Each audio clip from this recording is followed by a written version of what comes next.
اعوذ باللہ من الشیطان الرجیم بسم اللہ الرحمن الرحیم یا ایہا الناس اتقوا ربکم الذی خلقکم من نفس واحدۃ وخلق منها زوجها وبث منہما رجالا کثیرا ونساء واتقوا اللہ الذی تساءلون به والارحام ان اللہ کان علیکم رقیبا وآتوا اليتامى أموالهم ولا تتبدلوا الخبيث بالطيب ولا تأكلوا أموالهم إلى أموالكم إنه كان حوبا كبيرا وإن خفتم ألا تقسطوا في اليتامى فانكحوا ما طاب لكم من النساء مثنى ثلاث ورباع فإن خفتم ألا تعدلوا فواحدة أو ما ملكت أيمانكم ذلك أدنى ألا تعولوا وآتوا النساء صدقاتهن نحلة فإن تبن لكم عن شيء منه نفسا فكلوه هنيئا مريئا ولا تؤتوا السفهاء أموالكم التي جعل الله لكم قياما وارزقوهم فيها واكسوهم وقولوا لهم قولا معروفا وابتلوا اليتامى حتى إذا بلغوا النكاح فإن آنستم منهم رشدا فادفعوا إليهم أموالهم ولا تأكلوها إسرافا وبدارا أن يكبروا ومن كان غنيا فليستعفف ومن كان فقيرا فليأكل بالمعروف فإذا دفعتم إليهم أموالهم فأشهدوا عليهم وكفى بالله حسيبا للرجال نصيب مما ترك الوالدان والأقربون وللنساء نصيب مما ترك الوالدان والأقربون مما قل منه أو كثر نصيبا مفروضا وإذا حضر القسمة أولو القربى واليتامى والمساكين فارزقوهم منه وقولوا لهم قولا معروفا وليخشى الذين لو تركوا من خلفهم ذرية ضعافا خافوا عليهم فَلْيَتَّقُوا اللَّهَ وَلْيَقُولُوا قَوْلًا سَدِيدًا إِنَّ الَّذِينَ يَأْكُلُونَ أَمْوَالَ الْيَتَامَى ظُلْمًا إِنَّمَا يَأْكُلُونَ فِي بُطُونِهِمْ نَارًا وَسَيَصْلَوْنَ سَعِيرًا۔ اے لوگو، اپنے رب سے ڈرو جس نے تم کو ایک جان سے پیدا کیا اور اسی سے اس کی بیوی کو پیدا کیا اور ان دونوں سے بہت سے مرد اور عورتیں پھیلا دیں، اور اللہ سے ڈرو جس کے نام سے تم آپس میں ایک دوسرے سے مانگتے ہو اور لین دین کرتے ہو، اور رشتوں کے حقوق ضائع کرنے سے ڈرو، یقیناً اللہ تم پر نگراں ہے۔ اور یتیموں کو ان کے مال دے دو، اور برے مال کو اچھے مال سے نہ بدلو، اور ان کے مالوں کو اپنے مالوں کے ساتھ ملا کر مت کھاؤ، یہ بہت ہی بڑا گناہ ہے۔ اور اگر تم ڈرو کہ یتیم لڑکیوں کے ساتھ انصاف نہیں کر سکو گے تو ان کے علاوہ دوسری عورتوں میں سے تمہیں جو پسند ہوں ان میں سے 2 3 اور 4 سے نکاح کر لو۔ بس اگر تم ڈرو کہ انصاف نہ کر سکو گے تو ایک ہی سے یا جو تمہاری ملک میں ہوں، یہ زیادہ اقرب ہے کہ تم عدل سے مائل نہ ہوگے، اور عورتوں کو ان کے مہر بطور عطیہ خوشی دے دو۔ تو اگر وہ خود اپنی خوشی سے اس میں کچھ چھوڑ دیں تو اسے خوشگواری سے اور مزے سے کھاؤ۔ اور مت دو کم عقلوں کو اپنے اموال جن کو اللہ نے تمہارے لیے قائم زندگی کا ذریعہ بنایا ہے، اور اس میں سے ان کو کھانے پینے دو اور کپڑے لتے کا انتظام کرو، اور ان سے اچھی باتیں کرو، اور یتیموں کو جانچتے رہو یہاں تک کہ وہ نکاح کی عمر کو پہنچ جائیں۔ پس اگر تم ان میں صلاحیت محسوس کرو تو ان کے اموال ان کے سپرد کر دو، اور ان کا مال جلدی اور زیادہ مت کھاؤ، اس خیال سے کہ وہ بڑے ہو جائیں گے تو ان کا مال اور جائیداد ان کے سپرد کرنا ہوگی۔ اور جو شخص خوشحال ہو تو اسے اپنا دامن بچانا چاہیے، اور جو ضرورت مند ہو تو اسے معروف طریقے پر بطور اجرت لے لینا چاہیے۔ اور جب ان کا مال و دولت ان کے سپرد کر دو تو گواہ بنا لو، اور حساب لینے کے لیے اللہ کافی ہے۔ مردوں کے لیے حصہ ہے اس میں سے جو کچھ چھوڑا ہے ماں باپ نے اور رشتہ داروں نے، اور عورتوں کے لیے حصہ ہے اس میں سے جو کچھ چھوڑا ہے ماں باپ نے اور رشتہ داروں نے، اس میں سے جو تھوڑا ہو یا بہت مقررہ حصہ، اور جب تقسیم کے وقت رشتہ دار، یتیم اور مسکین حاضر ہو جائیں تو اس میں سے ان کو بھی کچھ نہ کچھ دو، اور ان سے بھی بھلی بات کہو، اور لوگوں کو ڈرنا چاہیے۔ اگر وہ اپنے پیچھے کمزور اولاد چھوڑیں، ان پر انہیں خوف لاحق ہو، تو ان کو اللہ سے ڈرنا چاہیے اور اچھی بات کہنا چاہیے۔ جو لوگ یتیموں کا مال ظلم کے طور پر کھا جاتے ہیں، وہ اپنے پیٹوں میں آگ بھرتے ہیں اور وہ جہنم کے بھڑکتی ہوئی آگ میں جھونکے جائیں گے۔ یہ سورہ النساء کا پہلا رکوع ہے جس کی تلاوت کی گئی اور ترجمہ پیش کیا گیا۔ آئیے اس میں غور و فکر کریں اور اس کی ہدایات اور احکام پر عمل کرنے کی نیت سے اسے سمجھنے کی کوشش کریں۔ سورہ النساء قرآن مجید کی چوتھی سورت ہے اور اس میں صرف 176 آیات ہیں اور 24 رکوع ہیں۔ اس کا موضوع معاشرے کی اصلاح ہے۔ قرآن تمام انسانوں کو بندگی رب کی دعوت دیتا ہے۔ قرآن تمام انسانوں کو حلال و طیب رزق اور پاکیزہ غذا کھانے کی دعوت دیتا ہے، اور پھر قرآن تمام انسانوں کو یہ بھی دعوت دیتا ہے کہ خدا ترسی کی زندگی گزارو، تقوی اور پرہیزگاری اختیار کرو، خدا کو حاضر و ناظر جان کر خوف خدا اور خیال آخرت کے دھیان اور خیال کے ساتھ خدا کی اطاعت کرو، اور اس نے جن کاموں، باتوں اور چیزوں سے منع کیا ہے ان کے پاس بھی نہ پھٹکو۔ قرآن تمام انسانوں کے سامنے چوتھی بات یہ رکھتا ہے کہ تمام انسان ایک ہی جان آدم علیہ السلام سے پیدا ہوئے ہیں اور ایک انسانی جوڑے آدم حوا کی اولاد ہیں، اس لیے تمام لوگوں کو بھائی بھائی اور بہنیں بہنیں بن کر رہنا چاہیے۔ اس طرح قرآن نے سورہ نساء کی ان ابتدائی آیات میں اتحاد انسانی کی چند عظیم بنیادیں پیش کی ہیں۔ ایک وحدت الہ اور دوسری بنیاد وحدت آدم۔ ان حقیقی و واقعی بنیادوں کے بلبوتے پر دنیا میں عالمی نظام بھی قائم ہو سکتا ہے اور ساری انسانیت میں اخوت کی بنیاد پر ایک اور اتحاد بھی پیدا ہو سکتا ہے۔ ساتھ ہی ساتھ قرآن اس سوال کے جواب بھی دیتا ہے کہ اس کا تقوی کیوں اختیار کریں، اس سے کیوں ڈریں اور اس کے احکام پر کیوں چلیں، اس کے نواہی سے کیوں بچیں۔ وہ کہتا ہے اللہ کا تقوی اس لیے اختیار کرو کہ وہ تمہارا رب ہے، پالنہار اور پروردگار ہے، آقا، مالک اور حاکم ہے۔ اس سے ڈر کر زندگی گزارو کہ اسی نے تم کو پیدا کیا ہے اور ایک ہی جان اور ایک ہی ماں باپ سے پیدا کیا ہے، پھر اس لیے بھی اس سے ترساں لرزاں زندگی گزارو کہ اس نے ایک ہی انسانی جوڑے سے بے شمار انسان مرد اور خواتین پھیلا دیں، اور اس لیے بھی اس کا تقوی اختیار کرو کہ تم اسی کے نام سے آپس میں ایک دوسرے سے سوال کرتے ہو، اسی کے نام سے لین دین کرتے ہو۔ اسی تقوی اور خدا ترسی اور انسانی وحدت کا تقاضا ہے کہ رشتہ داروں کے حقوق ادا کرو اور رشتوں کے کاٹنے سے پرہیز کرو، کیونکہ اللہ تعالیٰ تم پر نگراں ہے۔ اس طرح سورہ نساء کی اسی ایک آیت میں اتحاد انسانی کی تیسری بنیاد رشتوں کو جوڑنا، ان کو کاٹنے سے بچنا اور رشتہ داروں کے حقوق ادا کرنا بیان ہوئی ہے۔ رشتہ داروں میں سب سے پہلے ماں باپ آتے ہیں۔ ان کے حقوق کی طرف متوجہ فرما کر اللہ تعالیٰ نے خاندانی استحکام کی بنیاد فراہم کی ہے کہ اس طرح عالم اتحاد رونما ہو سکتا ہے اور ایک ایسا انسانی معاشرہ پروان چڑھ سکتا ہے جو ٹھوس بنیادوں پر قائم ہوگا۔ چوتھی بنیاد عالمی اور انسانی ایکے اور اتحاد کے لیے آیت کے آخری الفاظ میں فراہم کی گئی ہے، اللہ تم پر نگراں ہے، اگرچہ اللہ کا تقوی اختیار کرو۔ اللہ کا تقوی اختیار کرو گے الفاظ دو بار لائے گئے، ان میں بھی آخرت میں جزا اعمال کی طرف متوجہ کیا جا چکا تھا، مگر تیسری بار پھر آخرت کے حساب و کتاب اور بعد پرس اور پاداش عمل کی طرف متوجہ کر دیا۔ یہ آخرت کی حقیقت ایک چوتھی بنیاد ہے جس سے دنیا میں امن و آشتی کا دور دورہ ہو سکتا ہے، عدل انصاف قائم ہو سکتا ہے، مساوات و برابری بروئے کار آ سکتی ہے، اور اتحاد عالم کا خواب بھی شرمندہ تعبیر ہو سکتا ہے۔ ویلفیئر سوسائٹی قائم کرنے کے لیے اور خوشحال انسانی معاشرہ تعمیر کرنے کے لیے قرآن ایک طرف اللہ کے حقوق ادا کرنے پر زور دیتا ہے تاکہ انسانی سوسائٹی کی اینٹیں یعنی افراد انسانی پختہ ہو سکیں، اس لیے وہ عبادت اور بندگی پر زور دیتا ہے۔ دوسری طرف بندوں کے حقوق ادا کرنے پر زور دیتا ہے، خصوصاً کمزور اور پسماندہ بے سہارا لوگوں کو ظلم اور استحصال سے بچانا چاہتا ہے اور ان کو سوسائٹی میں اٹھا کر سب کے برابر لانا چاہتا ہے۔ اسی لیے وہ خواتین کے حقوق پر زور دیتا ہے، بچوں اور بوڑھوں کے حقوق پر زور دیتا ہے، ضعیفوں، کمزوروں، فقیروں اور محتاجوں، یتیموں اور بیواؤں کی امداد کرنے اور انہیں ہمہ پہلو پر اٹھانے پر زور دیتا ہے۔ چنانچہ فرمایا کہ یتیموں کے مال ان کے سپرد کر دو۔ عرب جاہلیت میں کمزوروں اور بے سہارا لوگوں پر طرح طرح سے ظلم و جور روا رکھا جاتا تھا۔ آج جدید جاہلی تہذیب میں بھی کمزوروں پر طرح طرح کا ظلم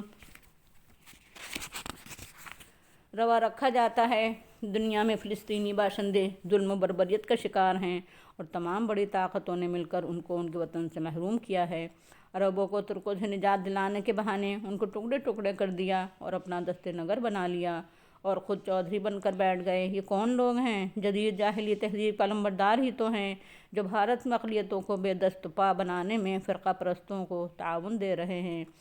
یہ سب کون ہیں جو بوسینہ پر ظلم ڈھا رہے ہیں؟ یہ صومالیہ پر کون چڑھ دوڑا اور یہ عراق پر کس نے جنگ مسلط کی؟ کون لوگ تھے جنہوں نے پہلے عراق کو ایران سے لڑایا، پھر اسے کویت کو ہڑپ کرنے پر اکسایا اور پھر اس کو ہر طرح کمزور کرنے آ پہنچا تاکہ اسرائیل کے مقابلے میں وہ طاقت نہ پکڑ سکے؟ یہ سب ظلم اور بربریت ڈھانے والے کون ہیں؟ جدید تہذیب کے پروردہ اور علمبردار ہی تو ہیں، لیکن یہ قرآن سارے انسانوں کو برابری اور مساوات، عدل اور انصاف، خوشحالی اور رفاہیت ہر پہلو سے اوپر اٹھانا چاہتا ہے، خصوصاً کمزور اور بے سہارا طبقوں کو اوپر اٹھانا چاہتا ہے، اور تاریخ گواہ ہے کہ اس میں وہ کامیاب رہا ہے۔ اسلام اور قرآن کبھی گوارا نہیں کرتے کہ غریبوں اور یتیموں کے اچھے مالوں کو لے لیا جائے اور انہیں برا اور گھٹیا مال دے دیا جائے۔ وہ یہ بھی پسند نہیں کرتے کہ کسی بہانے سے ان کے مالوں میں اپنا مال گڈمٹ کر کے ان کا استحصال کیا جائے۔ قرآن یتیموں، غریبوں اور پسماندہ طبقوں کے کسی طرح سے استحصال کو بڑا گناہ قرار دیتا ہے۔ صرف یتیم لڑکوں اور یتیم لڑکیوں کے ساتھ ناانصافی اور ظلم و ستم ممنوع نہیں ہے، قرآن کے نزدیک عورتوں پر کسی طرح کا ظلم و ستم بھی ناروا ہے۔ مثلاً لڑکیوں کی پیدائش کو برا سمجھنا اور اس پر منہ بنانا، مثلاً ان کو پیدا ہوتے ہی مار ڈالنا یا پیدا ہونے سے پہلے ہی حالت حمل میں ضائع کر دینا یا پیدا ہونے کے بعد زندہ دفن کر دینا یا ان کی پرورش اور پرداخت میں ان پر ظلم روا رکھنا، مثلاً کھانے پینے اور پہننے اوڑھنے میں ان پر لڑکوں کو ترجیح دینا یا شادی بیاہ میں ان کو کوئی اختیار نہ دینا یا بار بار طلاق دینا اور رجوع کرتے رہنا اور بیچ ادھر میں لٹکائے رکھنا، بیوہ کو منحوس جاننا یا بیوہ کو شوہری چتا کے ساتھ جلا دینا، بیوہ کو دوسرے نکاح کی اجازت نہ دینا، 10 اور 20 عورتوں کو ایک ساتھ نکاح میں رکھنا، عورتوں کی وراثت میں حصہ نہ دینا، ان کو کاروبار کرنے اور ملکیت بنانے اور پراپرٹی رکھنے کا حق نہ دینا، یہ اور اس طرح کے دوسرے تمام ظلم قرآن کی نگاہ میں ظلم ہی ہیں۔ اس لیے جس طرح یتیموں کے ساتھ ظلم و ستم کا رویہ ممنوع ہے، اسی طرح عورتوں کے ساتھ ناانصافی اور ظلم و ستم بھی ممنوع ہے۔ اس لیے تم زیادہ سے زیادہ ایک وقت میں صرف 4 بیویاں رکھ سکتے ہو اور ان کے ساتھ بھی مساوات برتنا ہوگی، اور اگر تم انصاف نہیں کر سکتے تو پھر تم کو ایک ہی بیوی پر اکتفا کرنا چاہیے یا صرف باندھی ہوئی سے تمتع پر صبر کرنا چاہیے۔ آیت 3 کا مفہوم یہ بھی ہو سکتا ہے کہ یتیم لڑکیوں کو جن کو تم نے خود پالا پوسا ہے، جن کو تم نے خود کھلایا پلایا ہے اور جن کی تعلیم و تربیت تم نے خود کی ہے، تم اگر ان کو خود سے بیاہ کر یا اپنے خاندانی نوجوانوں سے بیاہ کر ان کے ساتھ انصاف نہیں کر سکتے تو پھر ان کو کہیں اور بیاہ دو تاکہ ان کے حقوق کی تم خود نگرانی کر سکو، اور ان کے بجائے دوسری خواتین میں سے جو تمہیں پسند ہوں 1 سے لے کر 4 تک بیک وقت نکاح کر سکتے ہو۔ معلوم ہوا کہ عورت کے جو حقوق قرآن اسے دیتا ہے اس کی نگرانی کی ذمہ داری سوسائٹی پر ڈالتا ہے، اور کہتا ہے کہ 2 3 یا 4 سے نکاح کر سکتے ہو، مگر ایسی عورتوں سے جو یا تو خود اپنے حقوق وصول کر سکتی ہوں یا دوسرے اہل خاندان ایسے موجود ہوں جو ان کے حقوق کی نگرانی کر سکتے ہوں۔ رہیں تمہاری پروردہ یتیم لڑکیاں تو ان کے نکاح بھی اچھے لڑکوں سے کر دو اور ان کے حقوق کی نگرانی تم خود کرو، کیونکہ ان کے ولی و سرپرست تم ہی ہو۔ عورتوں کے ساتھ ظلم کی ایک شکل یہ ہے کہ ان کے مہر ان کو نہ دیے جائیں یا وقت پر نہ دیے جائیں یا اتنے زیادہ باندھے جائیں کہ خوب شہرت و ناموری ہو اور یہ سوچ لیا جائے کہ کون دیتا اور کون لیتا ہے۔ عورتوں کے ظلم سے بچانے کے لیے حکم دیا کہ ان کے مہر ادا کرو اور خوش دلی کے ساتھ ادا کرو، کیونکہ تحفہ دینے سے محبت بڑھتی ہے، اس لیے کہ اس کو جرمانہ، اجرت یا قیمت نہ جانو بلکہ تحفہ جانو، سچی محبت اور مضبوط تعلقات قائم کرنے کا ذریعہ سمجھ کر ادا کرو۔ وہ تو اس قدر ایثار کر رہی ہے کہ اپنے ماں باپ، بھائی بہنوں اور خاندان کو چھوڑ کر رہی ہے، نئے گھر کو بسا رہی ہے، نئے لوگوں میں ہزار اندیشوں کے ساتھ ہجرت کر کے آ رہی ہے اور اپنا جسم تمہارے پیش کر رہی ہے، اور تم اس کی دلداری کی خاطر اتنا بھی نہیں کر سکتے کہ حسب حیثیت مہر خوشی خوشی ادا کر دو۔ البتہ ہاں اگر خوشی سے کسی طرح کی ظاہری یا باطنی دباؤ کے تحت نہیں خوشی سے مہر کا کچھ حصہ چھوڑ دے تو اسے خوشی سے استعمال کر سکتے ہو۔ سوسائٹی کے بگاڑ کا سبب یہی تو نہیں ہوتا کہ یتیموں اور عورتوں اور کمزور طبقوں کے حقوق ہڑپ کیے جائیں۔ بگاڑ کے اسباب میں سے ایک سبب یہ ہے کہ مال اور دولت کمانے اور خرچ کرنے میں حدود کا خیال نہ رکھا جائے اور مال و دولت کو ضائع ہونے سے نہ بچایا جائے۔ دولت کو اللہ نے قیام زندگی کا ذریعہ بنایا ہے، اس لیے اس کی حفاظت بھی ضروری ہے۔ اس لیے دولت ایسے ہاتھوں میں نہیں دینا چاہیے جو اسے ضائع کر دیں۔ نابالغ بچے ہیں، کم فہم اور بے عقل نوجوان ہیں، اگر ان کی دولت ان کو دے دی جائے گی تو وہ اسے ضائع کر دیں گے۔ اس لیے جب تک دولت یا جائیداد کو سنبھال کر رکھنے، اس کی حفاظت نگرانی کرنے اور اس سے نفع حاصل کرنے کی صلاحیت ان میں نہ پیدا ہو جائے تو اس کی نگرانی اور حفاظت تم خود کرو، اور ان کے کھانے، کپڑے اور دیگر واجبی ضروریات کا انتظام کر دو، اور یہ دیکھتے رہو کہ ان میں صلاحیت پیدا ہوئی یا ابھی نہیں۔ وہ جب بھی صلاحیت کے مالک ہو جائیں فوراً ان کا مال اور ان کی جائیداد باقاعدہ لکھت پڑھت اور گواہی اور شہادت کے ساتھ ان کے سپرد کر دو، اور جب تک ان میں صلاحیت نہ ہو تب تک ان کی ضروریات پوری کرنے کے ساتھ ان کو تسلی دیتے رہو اور ان سے تشفی کی باتیں کرتے رہو تاکہ ان کی دل شکنی نہ ہو۔ یتیموں کا مال اگر تمہارے ہاتھ میں ہے تو تمہارے پاس امانت ہے، اسے جلد جلد اور زیادہ سے زیادہ اس لیے خرچ کرنا کہ بچے بڑے ہوتے جا رہے ہیں، یہ مال و دولت ہمارے ہاتھ سے چلی جائے گی، بددیانتی کی بات ہے۔ یہ عمل تمہارے لیے ہرگز روا نہیں ہے۔ اگر تم خوشحال ہو تو تم کو اس میں سے قطعاً کچھ نہیں لینا چاہیے اور بے مزد خدمت انجام دینا چاہیے، اور اگر تم ضرورت مند ہو تو معروف طریقے پر خدمت کا صلہ لے سکتے ہو، مگر جو کچھ بھی کرو اور جو طریقہ بھی اختیار کرو، ہر معاملے میں یہ یاد رکھو کہ مرنا ہے، اللہ کے دربار میں حاضر ہونا ہے، اور حساب لینے کے لیے اللہ کافی ہے۔ مال اور دولت صرف وہی نہیں ہوتی جس کے مالک یتیم ہوں اور اس کی نگرانی کا مسئلہ ہو، مال و دولت وہ بھی ہوتی ہے جو مرنے والے چھوڑ جاتے ہیں اور اس کے وارث ان کے رشتہ دار ہوتے ہیں۔ اس لیے اس کے سلسلے میں ہدایت دی کہ مال خواہ رشتہ داروں نے چھوڑا ہو، خواہ ماں باپ نے چھوڑا ہو، خواہ تھوڑا ہو یا بہت ہو، اس کے وارث صرف مرد ہی نہیں ہوں گے بلکہ مردوں کے لیے بھی اس میں مقررہ حصہ ہے اور خواتین کے لیے بھی مقررہ حصہ ہے، اور کتنا کس کا حصہ ہے وہ سورہ نساء ہی کے اگلے رکوع میں صرف چند آیات کے بعد بیان کر دیا گیا ہے۔ لوگوں کے مقررہ حصے بیان کرنے سے پہلے اللہ تعالیٰ نے خاندان اور سوسائٹی کے محروم لوگوں کو دل شکستگی سے بچانے کے لیے یا ان کی دلداری اور ہمدردی کی خاطر پہلے ہی بیان کرنا ضروری سمجھا کہ جس وقت وراثت تقسیم ہو رہی ہو اس وقت اگر سوسائٹی کے غربا اور مساکین یا خاندان ہی کے وہ لوگ جن کو حصہ نہیں پہنچتا ہے آ جائیں تو ان کو بھی کچھ نہ کچھ ضرور دے دو، اور ان کو کچھ نہ دینے اور ڈانٹنے پھٹکارنے کے بجائے ان سے نرمی سے بھلے انداز میں گفتگو کرو۔ قرآن محروم طبقوں کی ہمدردی پیدا کرنے اور ان کے ساتھ ترس و ترحم پیدا کرنے کے لیے اس حقیقت کی طرف بھی متوجہ کرتا ہے کہ ذرا سوچو تو، اگر تم اس دنیا سے جا رہے ہو اور چھوٹے چھوٹے بچے ہوں تم چھوڑ رہے ہو تو تمہارا کیا حال ہوگا، اس وقت تمہارے اور اوپر کیا گزرے گی، اور کیسے کیسے اندیشے تم کو کھائے جا رہے ہوں گے۔ اس لیے اب جو یتیم ہیں یا محروم لوگ ہیں ان کا بہرحال تمہیں خیال کرنا اور خیال رکھنا چاہیے۔ اس لیے اللہ سے ڈرو اور ان کے ساتھ بھلی بات کہو، دل لبھانے والی اور دل میں اتر جانے والی سیدھی سچی بات کہو۔ ایک بار پھر یتیموں کا مال ہڑپ کرنے والوں اور کمزوروں کا استحصال کرنے والوں سے قرآن کہتا ہے کہ جو لوگ یتیموں کا مال ظلم کے طور پر کھاتے ہیں وہ در حقیقت آگ کے انگارے کھاتے ہیں، ایسے لوگ بھڑکتے ہوئے شعلوں میں جھونکے جائیں گے۔ یہ ہے مختصر طور پر اس رکوع کے مضامین کا خلاصہ، لیکن اس کے نکات نوٹ کرنا بھی ضروری معلوم ہوتا ہے تاکہ انہیں ذہن نشین کرنا آسان ہو جائے۔ قرآن کی دعوت انسانیت کے نام یہ ہے کہ بندگی رب اختیار کرو، عقل حلال کا اہتمام کرو اور پوری زندگی خوف خدا و خیال آخرت کے تحت گزارو۔ خدا سے ڈر کر زندگی اس لیے گزارو کہ تمہارا رب ہے، اس نے تم کو پیدا کیا ہے اور ایک ہی جان سے پیدا کیا ہے اور اسی سے اس کا جوڑا بنایا اور ان دونوں سے تمام مرد اور عورتیں پیدا کر دی۔ خدا ترسی اس لیے بھی اختیار کرو کہ اللہ ہی کے نام سے ایک دوسرے سے مانگتے ہو۔ ایمان اور خدا ترسی دونوں کا تقاضا ہے کہ رشتوں کو مت کاٹو اور رشتہ داروں کے حقوق ادا کرو۔ اللہ تم پر حران نگراں ہیں، وہ تمہارے تمام کارناموں اور کرتوت کا حساب لے گا۔ یتیموں اور بے سہارا لوگوں کے حقوق ادا کرو اور ان کے اچھے مالوں کو اپنے گھٹیا مالوں سے تبدیل نہ کرو۔ ان کا مال اپنے مال سے گڈمٹ کر کے مت دکھاؤ، یہ بڑا ہی گناہ ہے۔ اپنے مال سے گڈمٹ کر کے مت کھاؤ، یہ بڑا ہی گناہ ہے۔ نا انصافی اور ظلم اور حق ہڑپ کرنا سبھی کے ساتھ ممنوع ہے، خواہ وہ یتیم ہوں یا خواتین۔ 4 سے زائد خواتین کو بیک وقت نکاح میں رکھنا جائز نہیں، اور اگر ان کے درمیان عدل و انصاف نہ کر سکو تو پھر ایک وقت میں ایک ہی عورت کو نکاح میں رکھنا مناسب ہے۔ باندیوں سے تمتع کرنا اسی طرح کا ایک قانون اور اخلاقی طریقہ ہے جس طرح نکاح کے ذریعے تمتع کا طریقہ ہے۔ فَإِنْ خِفْتُمْ أَلَّا تَعْدِلُوا، یعنی اگر تمہیں اندیشہ ہو کہ ایک سے زائد بیویوں کے درمیان عدل نہ کر سکو گے تو ایک ہی سے نکاح کرو، یا بانیوں سے استفادے پر ہی صبر کرو، یا بانیوں سے نکاح پر صبر کرو۔ ماہرین قرآن نے یہی سمجھا ہے کہ ایک اخلاقی ہدایت ہے، قانون نہیں ہے، اس طرح انصاف پر ابھارا گیا ہے۔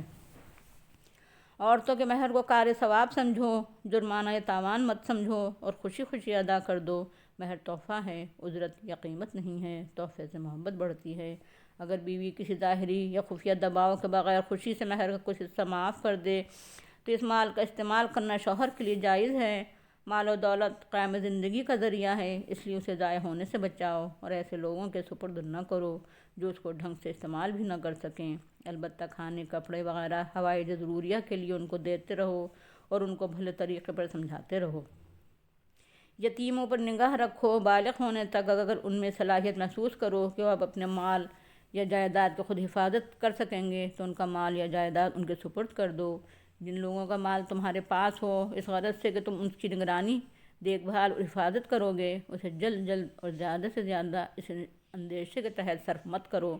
یہ یتیم بچے بڑے ہوتے جا رہے ہیں، اب یہ مال اور جائیداد ہمارے ہاتھ سے نکل جائے گی۔ البتہ اگر تم ضرورت مند ہو تو بطور اجرت معروف طریقے پر لے سکتے ہو، اور اگر تم ضرورت مند نہیں ہو تو تمہیں اپنا دامن بچانا چاہیے۔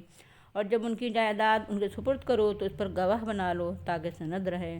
اور اس بات کا ہمیشہ ہر کام میں دھیان رکھو کہ اصل محاسب اللہ ہے، اس سے کوئی دیانتداری یا بددیانتی چھپ نہیں سکتی۔ وآخر دعوانا الحمد للہ رب العالمین۔ السلام علیکم ورحمۃ اللہ وبرکاتہ۔